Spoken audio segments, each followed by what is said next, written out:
금산 예찬교회 이영 목사님입니다. 살아계신 주님을 찬양합니다. 아멘. 오늘은 성막에 관하여 8번째로 물두멍에 왔습니다. 성경 말씀은 출애굽기 30장 18절로 20절입니다. 너는 물두멍을 노수로 만들고 그 받침도 노수로 만들어 씻게 하되 그것을 회막과 단 사이에 두고 그 속에 물을 담으라.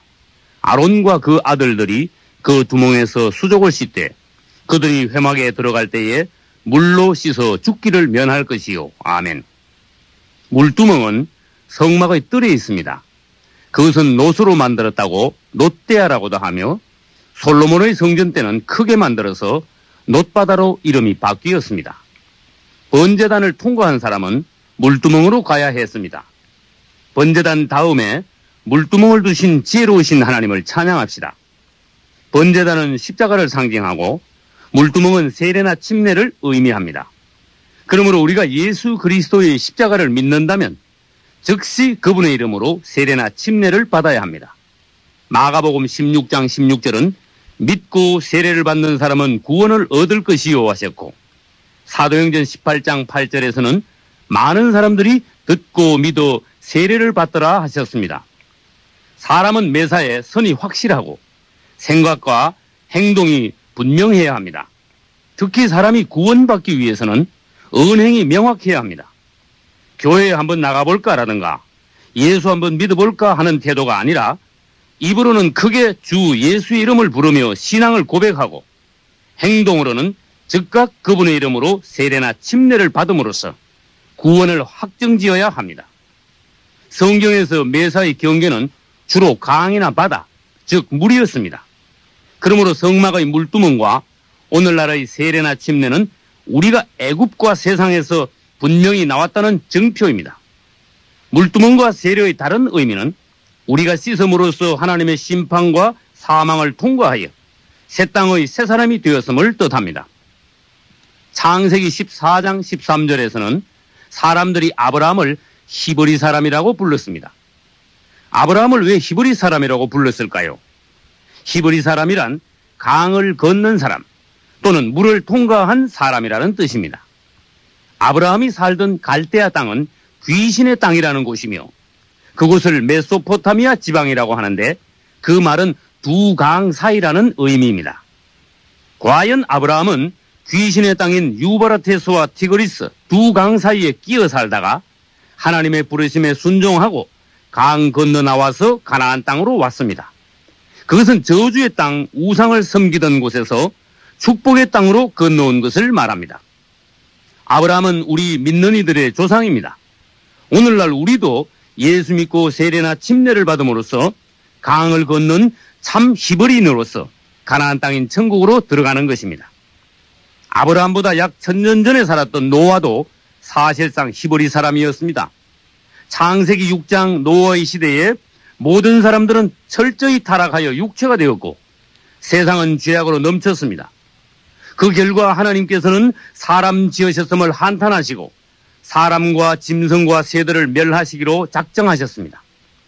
그때 노아는 하나님으로부터 방주를 지으라는 계시를 받고 순종했습니다. 그 후 하나님께서 홍수로 땅을 심판하실 때 사망의 물을 통과하고 노아의 8가족은 구원받았습니다. 지금 우리의 신앙생활도 노아의 방주를 짓는 것과 같은 것입니다. 아브라함의 자손인 이스라엘 사람들도 애굽에서 탈출해 나온 후 곧장 홍해로 갔습니다. 그들이 홍해를 건너기 전에는 여전히 애굽 땅에 있었습니다. 그래서 바로 왕의 애굽 군대는 탈출해 나온 이스라엘을 잡으려고 홍해 앞까지 추격해 왔던 것입니다. 그때 하나님의 능력으로 홍해는 갈라지고 약 300만 명의 이스라엘은 홍해를 통과했지만 뒤따라오던 애굽 군대는 모두 빠져 죽고 말았습니다.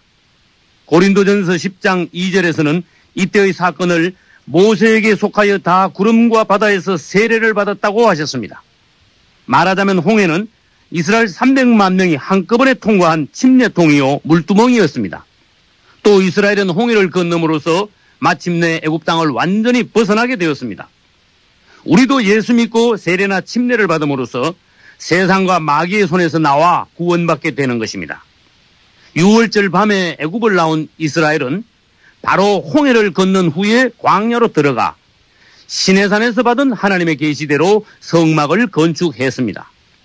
그리고 6월절 저녁에 양을 잡았던 것처럼 그들은 다시 주로 양을 잡아서 번제단에서 하나님께 제물로 드렸습니다.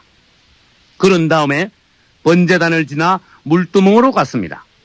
그러므로 번제단은 6월절을 상징함과 동시에 그리스도의 십자가를 예표합니다. 또 물두멍은 홍해를 상징함과 동시에 세례나 침례를 예표합니다. 여러분, 성막에는 왜 물두멍이 있어야 합니까? 그것은 이스라엘이 왜 홍해를 건너야만 합니까? 또는 오늘날 우리가 예수 믿으면 왜 세례나 침례를 꼭 받아야 합니까? 하는 질문과 같습니다. 오늘 본문 20절에서는 물로 씻어 죽기를 면하라 하시며 물두멍의 중요성을 말씀하셨습니다. 또 요한복음 3장 5절에서는 사람이 물과 성령으로 나지 아니하면 하나님 나라에 들어갈 수 없느니라고 하셨습니다.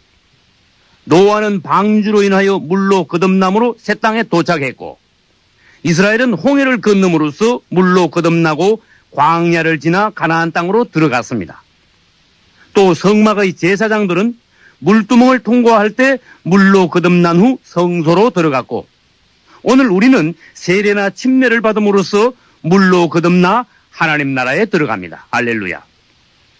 우리가 물로 거듭남에 관해서는 보았지만 그러면 성령으로 거듭난다는 것은 무엇입니까?